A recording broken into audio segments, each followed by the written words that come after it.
Chapter 2. Equestrian Wasteland. What world do you live in? Out here in the real world, blood flows, little pony. Blood flows. Nothingness. My first several seconds outside were a heart-bursting eternity of hoof-pounding terror. The story had been right. All that was outside was a great black nothingness. It surrounded me, suffocating. If I had been able to draw breath, I would have screamed. And then my eyes started to adjust to the darkness. I began to calm, gasping, feeling weak and not just a little foolish. In my defense, I'd never experienced night before. Not really. Sure, I'd always turned off the lights before curling into bed, but that darkness was small, confined to my little room. And there was always the glow from under the door. The hall lights of Stable 2 were eternal. This was different. A cool air, quite unlike anything within the stable, tickled my coat and chilled my skin beneath. It bore smells that were dank and rotting, dusty and alien. I could hear the sounds of night insects, creaking of wood and a far-off sloshing. But I was struck more by what I couldn't hear. The constant low hum of the stable's generators and the ever-present high whine of the lights were gone. So powerful in their absence that I first mistook the outside as silent. I could feel dirt and broken stone beneath my hooves, so unlike the smooth and sterile floors I'd trotted all my life. And though I could not see much or far, I could see further than I'd ever seen before. And there were no walls to mark the end of the room. I was staring into a horizontal abyss that stretched out from me in every direction.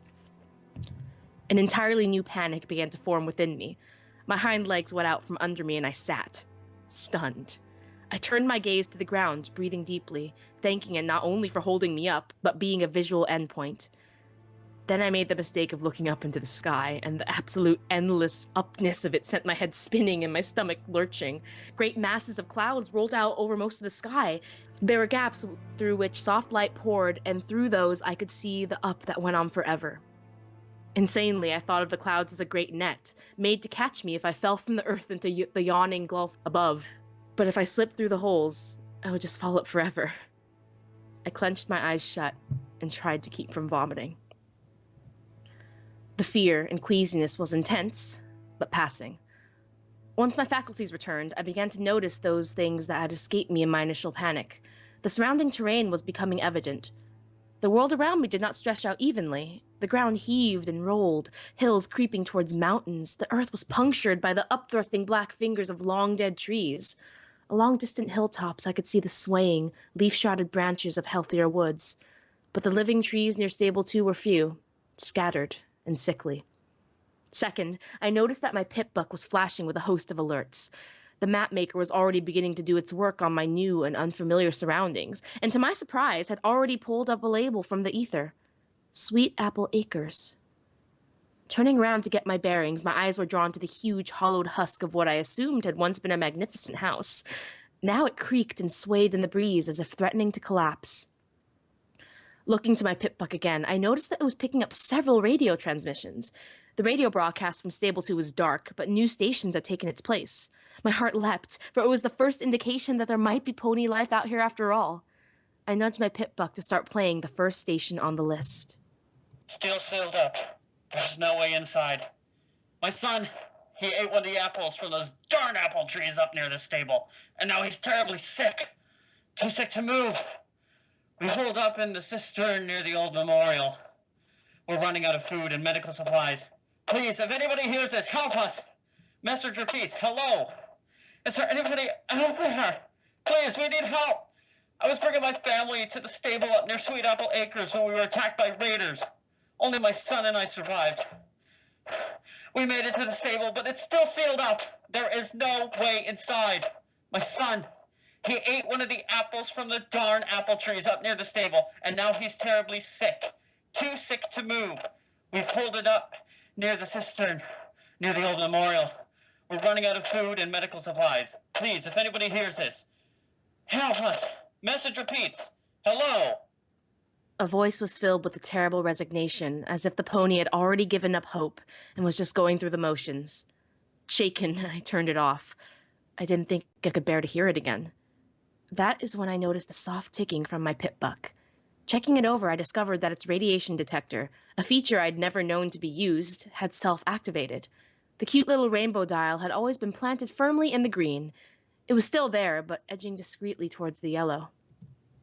I couldn't just stand here beside what had long ago been the door to a simple apple cellar for the rest of my life. Well, I could, but it'd be a relatively short and miserable life. A realization was dawning on me. With so many directions to go, what was the likelihood that I would choose the path that Velvet Remedy had followed? Even though she had only had a few hours head start, the prospect of finding her was just bleak.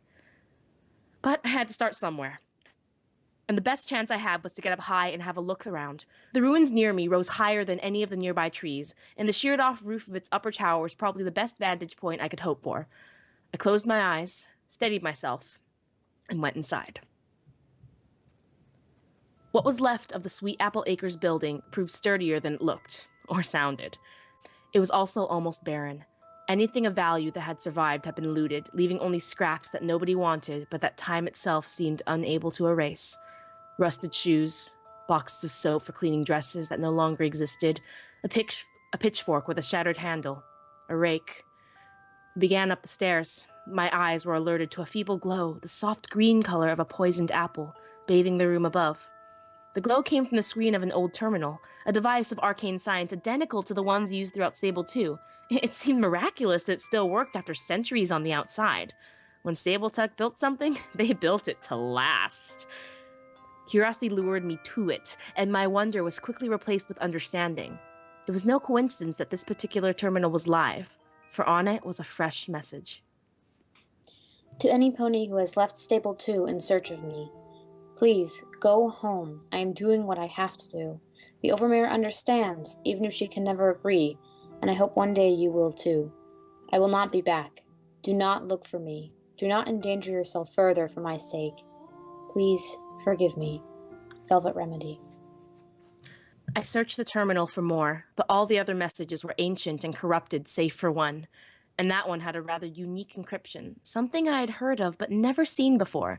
A binary encryption such that in order to decrypt it, I would first have to download the message into my pipbook from both the terminal from which it had been used to send it and the one upon which it was received. Having nothing better to do with the vast amounts of storage my pipbook was capable of, I downloaded it. In reality, I knew that the chances that I would ever come across the companion terminal, much less that it would be functional, was overwhelmingly against me. Nor did I have any reason to believe a message centuries old would be of any significance. More importantly, I now had to face that outside was my new home. Even if I found Velvet Remedy, it was unlikely that she would accompany me back. I'll admit, I had been subtly entertaining a fantasy where the Overmare would be so delighted with Velvet's return that she would embrace us both back into the herd, maybe even throw me a party. Now I was forced to admit how foolish that vision was. Thinking upon this made my head fill with black clouds, but as I reached the top of the ruins and looked out over the wasteland, a bright light, feeble as it was, flickered in that darkness. Just as the light from a campfire, not half an hour's trot distant, poked an orange hole in the night. As I approached the circle of firelight, I knew something was off. Something about the way the dusty beige unicorn was lying on his mat of straw, legs curled up underneath him. Some tenseness in his body language. But it wasn't until I stepped hoof into the light and got a good look, a warm hello dying on my lips, that I saw he was gagged, and caught the glint of the flames against the few exposed links in the chains binding his hooves. Well, looky here. Walked up all nice and pleasant, didn't she? A large earth pony emerged from the shadows of a nearby rock. His hooves clanked metallically against the rocky ground, shod in cruelly spiked pony shoes. Two ponies slid out of hiding on opposite sides. One other earth pony holding a shovel whose blade had been lethally sharpened. The other, a unicorn whose glowing horn levitated towards me, a short instrument of wood and metal with two barrels. Each pony wore barding made from thick hide. Much like Night, I'd never seen a firearm before, save for pictures and books. But those books were more than explicit enough for me to recognize the mortal threat. The bound unicorn on the mat shook his head with a sad yet derisive look and began trying to scrape the gag away with a forehoof, no longer making an effort to keep the chains secret. The three ponies menacing me spared him only the occasional glance. Might as well have trussed herself up for us, the gun-wielding unicorn snickered. Then addressing me, You wouldn't mind, would you? Laughter. And another unicorn, too. She'll fetch a pretty price, this one. Fetch a price for what? And from whom? The one holding the shovel spear in his mouth mumbled something incomprehensible. Then, apparently deciding the gun was a sufficient deterrent, spat out his weapon and reiterated. By the God, I mean, look at her. I think she's taking a bath. I was suddenly and bizarrely aware of how filthy all 4 of the ponies were, and how foul they smelled. I managed to cover up a gag with a sneeze. What's going on? I asked. Of the emotions battling for supremacy in my head, confusion had clawed its way to victory. The captive unicorn finally succeeded in pulling the filthy gag free. They're slavers, you idiot! Monterey Jack, the dirty beige unicorn with dour expression and a cutie mark that looked like cheese, followed behind me as we trudged alongside our captors, walking a broken path that once was a road. My legs were in chains, making walking difficult and anything more speedy than a trot impossible. My pit bucket stymied the slavers' efforts to bind my forelegs, eventually forcing them to chain me above the knees. Had the one with the shovel spear not been holding its point dangerously against my throat, the other 2 would have gotten a few hooves to tender places for their efforts. As it was, they made short work of me. I was not gagged, but Monterey had convinced me early that unnecessary chatter from the slaves-to-be would likely result in the loss of my tongue. Not that I had much to say to these brutes anyway, aside from my repertoire of colorful metaphors. I didn't expect they would answer my questions, even if my tongue should survive the asking, and they were clearly being chatty enough with each other to suffice. Grumbled the earth pony through the spear clenched in her teeth. Well then, if you would just learn to swim, we would take the long way, couldn't we? Suggested the unicorn with poison sweetness. By her smell, decidedly more pungent than the others, I guess she just hated water in general. How about you stop complaining, and I'll let you sample them, the slaves before we get to the forest. Their leader, the earth pony named Cracker, with a spiked shoes and a cutie mark that looked suspiciously like a whip, or maybe a snake, turned towards Monterey and I with a filthy smile. I looked away. They laughed. Through their disgusting dialogue, I could hear a liquid sound ahead. Not like a burbling water fountain, but closer to a sloughing muck. And something else. A distant sound getting closer. Music? Yeah, music. Slightly tinny, yet triumphant? Regal? I couldn't put my hoof on exactly what the feeling the music was trying to inspire, but it was brightly out of place. Cracker took note of my expression and smirked. You look like you've never heard that before. Why did you live your life in a stable? If you're hoping for the cavalry, he did, Philly. That's just one of those sprite bots. The music cut out with a sharp twang. The unicorn slaver, sawed off, trotted ahead a bit, peering down the path again. Turning back to the rest of us, he smirked. Think one of the radigators got it? Cracker suggested it flew into some pony's booby trap. The other earth pony suggested a mouthful of spear-mangled mumbling. The unicorn turned forward again, and the glow from his horn illuminated the machine. A metal ball about the size of a foal's head, floating on 4 silently flapping wings, hovering silently right in front of his face. No arcane science this, I could tell. It was pure earth pony engineering. Ah, crap! Sawed Off leapt back a full pony's length in surprise, then swung his shotgun to bear and fired it at the sprite bot. The sound was like a metal plate falling from the ceiling, and it echoed through the night-darkened hills. Sparks specked the metal ball as it was peppered with scattershot. It let out an electric whine and darted into the darkness. The unicorn almost took off after it, but Cracker's voice cut the distance between them. That's enough, Sawed Off. Save your ammo. Darn it! I hate when they pull that stealthy crap. It's a flying freak radio. It's not supposed to sneak up on ponies. My ears were burning from the free flow of crude profanity, but I didn't mind. I was mulling over what I'd just seen. Idiot. Muttered Monterey Jack under his breath. They heard that all the way in Ponyville. Unlike my fellow slave, I was pleased to have witnessed the unicorn firing off his weapon, because now I knew how it worked. What kind of damn fool, Monterey grumbled, announces his presence this close to raider territory? A river slithered across our path, its waters slipping and oozing along its banks, half stagnant. The water lapped and sucked at the supports of a bridge, making the wet sounds I'd been hearing. Beyond the bridge lurked the shattered remains of a pre-war town. The bridge was a maze of barricades. Dark shadows of ponies moved about it. Briefly, I may have made the mistake of hoping for rescue, but my eyes were drawn to the spiked poles that lined the bridge, and the still rotting heads of decapitated ponies that adorned two of them. I tasted bile. The sight was horrific. Stay here.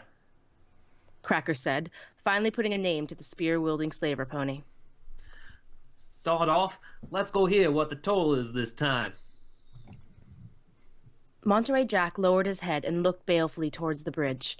I moved closer to him, following his example, and hoping that I had positioned myself so Cager couldn't see the faint glow from my horn as I slipped my screwdriver and a bobby pin from my stable utility barding. Like all the slaver's equipment, the manacles on my legs were crude and of low quality.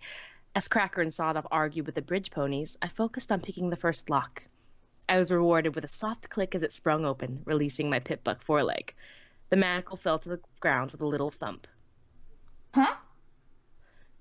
Cager's ears had shot up, and now she moved around to see me. Swiftly, I cut the magic, dropping the screwdriver and bobby pin into the dirt, and hoped that in the darkness the slaver couldn't see the change in my chains. Cager growled dangerously. The nasty sharp edge of the shovel hovered inches from my eyes. Cager turned abruptly, the spear shovel slashing close enough to my face that I shrieked.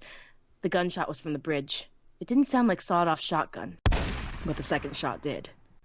It took Cager a breath to recognize that crossing the bridge had become a bloody affair, glowering back at us, her posture threatening. She started to say something. I suspect she was warning us to stay put, but I'll never know. Her head exploded, showering me with gore. I stood there, eyes wide, shaking with shock. Blood, warm and sticky, ran down my forehead and into my left eye, oozed into my coat and my mane.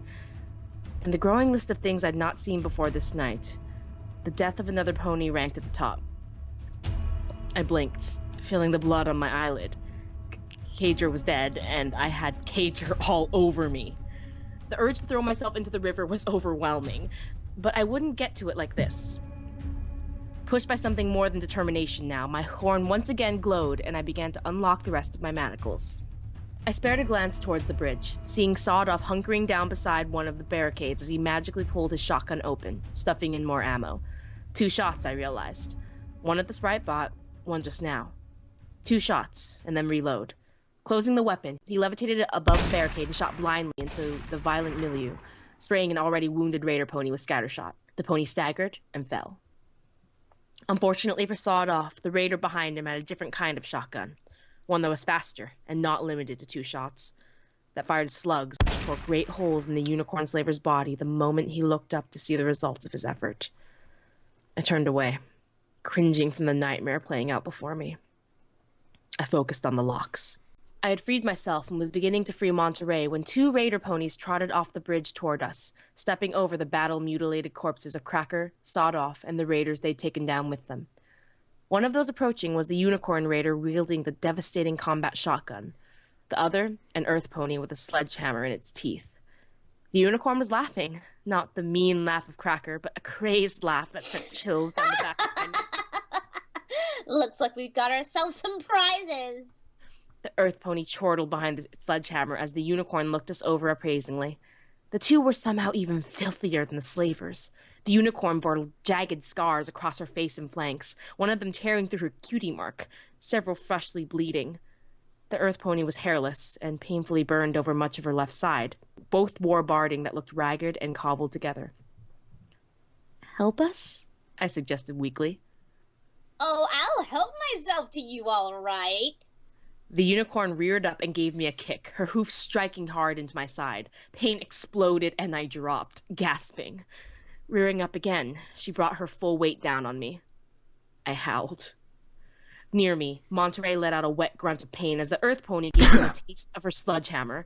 Leaving me in a crying huddle, the unicorn also turned her attention to the still-chained Monterey. In moments, it became clear they intended to beat and bludgeon him until he was another lifeless corpse. And probably not stop even then. Hold his leg out! I'm gonna shoot his hooves off! The unicorn raider floated the combat shotgun a foot from Monterey's splayed left hind leg, the only one I had freed from its manacle. Ignoring the pain, I leapt up, closing the distance and spinning as I gave a fierce back kick. My hooves connected with the shotgun, sending it flying. It clattered onto the bridge beyond. A moment later, I was levitating the shovel spear at the 2 raider ponies who stood facing me with gleeful expressions. 2 against 1, and both of them were experienced fighters. The one with the sledgehammer stepped closer, as if eager to see if hammer beat knife. Monterey was on her in an instant, throwing his forelegs over her head, pulling the chain between them across her neck. The sledgehammer fell from her mouth as the raider pony choked. The unicorn turned, surprised by the sudden change in odds. I could have attacked her then, but threatening a pony is much different than actually attacking one. I wasn't sure if I had it in me to slash at another pony, to draw blood, to maim, or possibly kill. The unicorn kicked up the fallen sledgehammer and turned to face me with it, murder in her eyes. And suddenly I found it easy to thrust the shovel spear forward. I was no longer struggling with following through on a threat. This was survival. Self-preservation is instinctual. It clears away the moral hesitations. And while I did not have the fighting skills of my opponent, I did have an advantage of my own. Sats. Aided by the targeting spell of my pit buck, I sent the spear slashing across her knees, hobbling her. A second slash, this time across her face, relieved her of her weapon. The third would be a killing blow. Except, I wasn't ready to do that. Not yet. Instead, I swung the spear around, cracking her across the head with its handle, hard enough to splinter the wood. The unicorn raider fell at my feet, unconscious. I looked up. Monterey was standing, chest heaving, over the body of the earth pony raider, the life choked out of her. He was staring at me quietly. Then finally raised a forehoof, only for the chain to clank tightly before he had it more than a few inches off the ground. Oh. Dropping the shovel spear, I turned on the light of my pit buck and searched about for my screwdriver. I had lost the bobby pin. There was no chance of finding it in the dirt at night, but I had more. Once we were both free, Monterey limped slowly over to the bridge. A moment later, he returned, his horn glowing a gentle beige. Sawed-off's shotgun followed him. Before I could react, he aimed at the head of the unconscious unicorn raider and fired. Her blood began to seep across the ground towards my hooves. I watched in stunned silence as he turned and began prodding at the bodies, tugging items from them. Finally, I found my voice. What are you doing? He looked at me as if I was stupid. Checking to see if they have anything valuable on them. With luck, food. I nodded, watching him move to the bodies at this end of the bridge. Looting the bodies of the dead felt wrong. But a cold, rational part of me murmured that it was a qualm I would have to get over in order to survive. And imagine how embarrassed I'd be if I starved to death out here because I've been too shy to check up a dead pony's bag for a pouch of oats or a can of old applesauce. I moved a bit farther down the bridge. I looked over the body of a dead raider pony, his face bloody and torn from Cracker's pony shoes. I started to go through the pockets of his barding, but my stomach rebelled, and I flung myself to the railing, heaving my lunch into the foul river below. A large break in the clouds brought a soft and silvery light to everything, and I could see my reflection in the water, still covered with Keiji's drying blood. Then I saw a sawed-off shotgun hovering in the air behind my head. I'll be taking what you have now, too. Monterey Jack informed me with a bored drawl. What? I turned slowly to see him standing on the bridge, bathed in moonlight, his horn glowing a soft beige light. The shotgun floated between us, pointed at me. But I just saved you! Yeah, and for that I'm not going to kill you. His eyes narrowed. Unless, of course, you do something stupid right about now. But I just saved you! Aren't you top of your class? He said snidely. We should work together, but travel together. Monterey snorted. And split her limited provisions. Go to sleep with one eye open each night, hoping to catch you when you try to stab me in the back? No thanks. My righteous disbelief stopped short of denial. Suddenly, I was so very weary. Nodding, I lowered my head and let my 2 canteens slip free. I then backed up so we could approach them. I turned my head to start unclasping my saddlebags. I saw on the bridge just beyond my tail.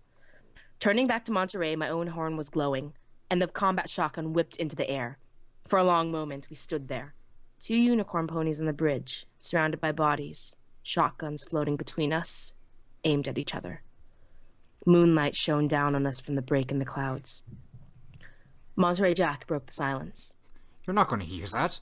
I saw you spare the raider. If you couldn't kill a pony like that, you don't have it in you to kill me. I narrowed my eyes. I'm a quick study. He huffed, but didn't move. Do you even know how to use that thing? I forced a smile across my face. Do you know that you only have one shot left? And judging by the sprite bot, that gun is in such poor repair I'll survive being shot with it. Will you survive being shot with this as many times as I can move the trigger while you try to reload? Monterey Jack took a step back, and with that falter, my smile was no longer forced. And I'll be taking my canteens back. Ponyville. I wondered just how my Pip-Buck knew the names of places before I did. It even named the wreckage of a building that I just slipped into.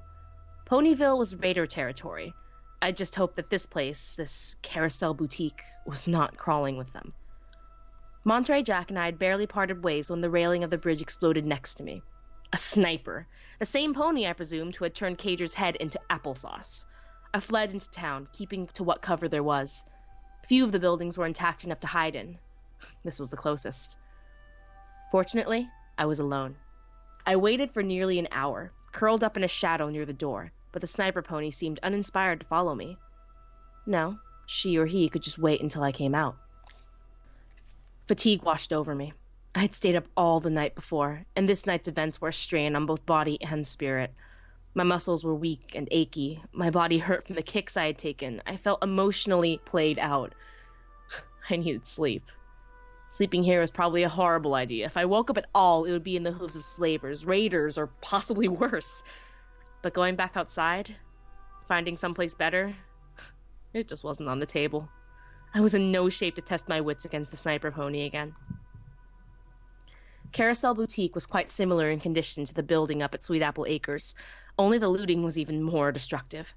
The walls had been painted with crude images of violence and cruder swear words. A pile of torn-up clothes rotted in the corner, smelling foul, like ponies had urinated on it repeatedly. There were 2 beds, one of which was stained deeply with blood, and probably more vile things. The other was smaller, a foal's bed, nothing but a mattress on a crushed frame. In my state, I felt it would do wonderfully. The Carousel Boutique offered 2 more treasures, a locked chest and another terminal, identical to the one at Sweet Apple Acres. This one, too, was still functional, again to my surprise. It was locked. Slipping out my access tool, I went to work. These terminals were crafted by the same ponies who later made the Pip-Bucks, and the encryptions and locks were similar enough that my tools allowed me to get partway through the security.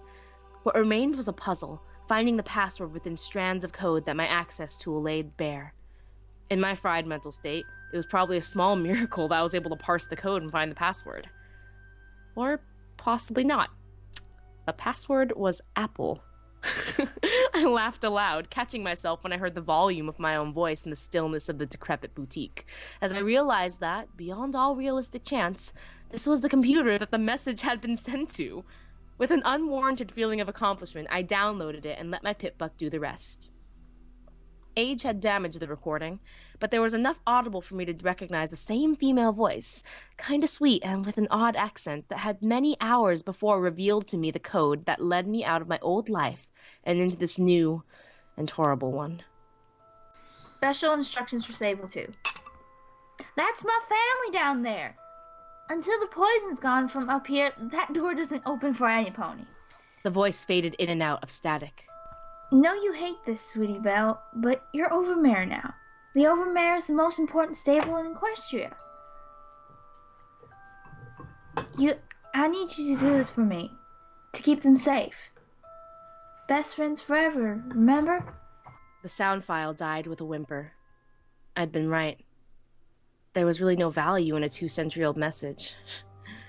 I left the chest for the morning, curled up, and went to sleep.